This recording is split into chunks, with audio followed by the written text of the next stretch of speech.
Thank you. I think Ashish has kind of covered quite a bit, but I'll pick on two important things that define ecology. One is limits, another is variation. And the development models that we have disregards both. We have models which in a country as diverse as we are, is supposed to work everywhere. Clearly it doesn't. And we completely disregard limits, be it the use of natural resources, be it the way we treat uh, land, water, and society is dependent on them. I'm a wildlife biologist by training, so I will try and place this argument from how wildlife is viewed and managed in this country.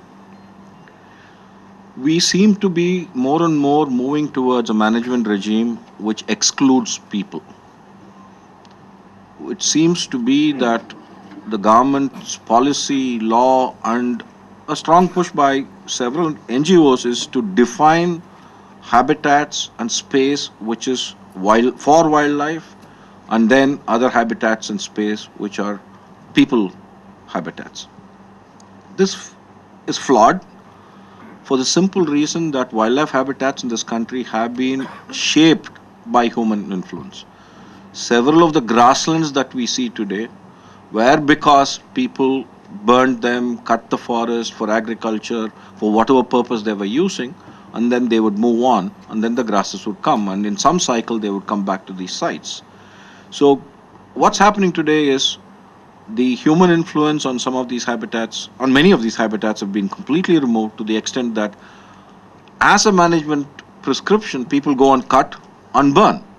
They actually spend money to do that, to keep the habitats in the way that they are. The other thing is, most of our protected areas are very, very small. The average size is about 150 square kilometers. And some of the large animals that we have, the ecological processes that play itself out. I mean, a good example which has been in the newspapers the last couple of days is the case of Kaziranga. The park is flooded. What else do you expect? Yeah, Brahmaputra, it will get flooded. I mean, it is on the flood plain. Expect it to be flooded. Why are you surprised every year it gets flooded? Why does it get flooded? Or why does it get flooded so badly? Because you built a road which prevents normal drainage of water. So it is not nature wreaking havoc, which is the kind of headlines that we get.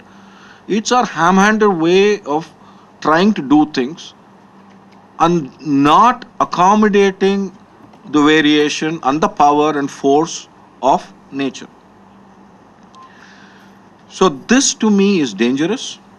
We are 1.2 billion plus, 400 people roughly per square kilometer. We are actually the envy of the international conservation community, that in such a large country with such high human density, we still have such wonderful wildlife left. And that people actually have a peaceful, if not a reverential relationship towards nature. In countries like the US, Yellowstone is a good example. A buffalo steps out, and I don't know how it will know where the boundary is, it can be shot. No questions asked. If that were to happen in India, most of our wildlife would be decimated because animals have to move seasonally, have to move interannually, and the only way they can move often is by getting outside protected areas, because our protected areas are small, they're islands in human-dominated landscapes.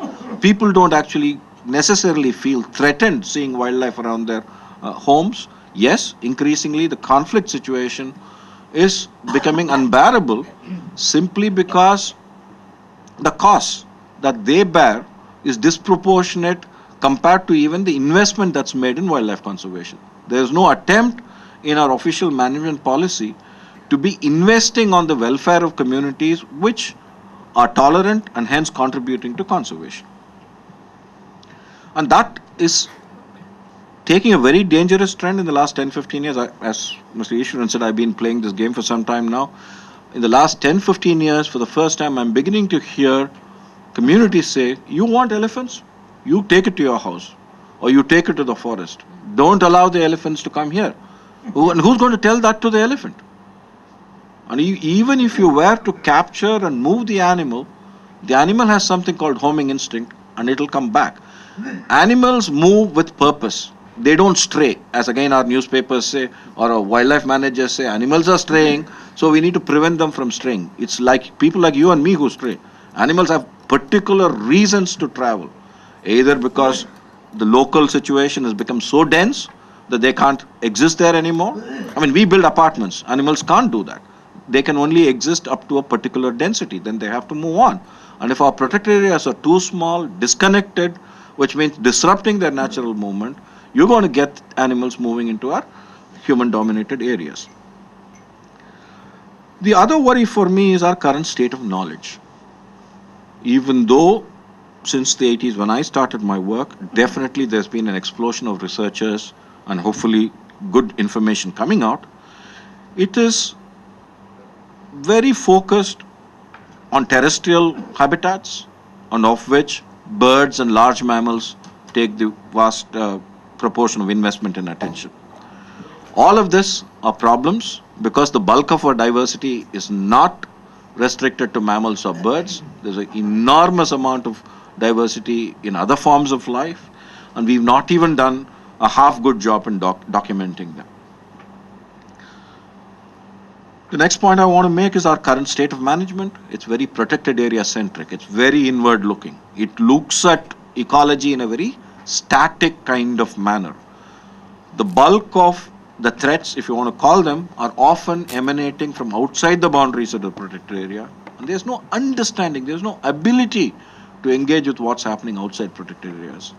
And unless our management begins to really engage with those, there's no way that they're going to have any skills in dealing with that. Like in most aspects of life in this country, I think governance and leadership are an issue when it comes to environment. And we keep talking of mainstreaming biodiversity into economic development. I think it has to be turned on its head. I think economic development has to be mainstreamed in biodiversity conservation. Otherwise, this is not a battle we can ever win. The budgetary numbers and the kind of impacts, the runaway growth within quotes that's taking place is all there. What is at stake? I mean, definitely wild nature, but from a human perspective, enormous livelihoods. I mean, fisheries is one, but there are hundreds of other unique livelihoods dependent on local ecology, culture, religion, crafts, and most of us do look at nature as something, as a supreme being, or there is that altruistic view of nature, and the rate at which things are going, if we don't change and change drastically, even that is at risk. I will finish there, Sunita. Thank you. Very interesting. Ligia?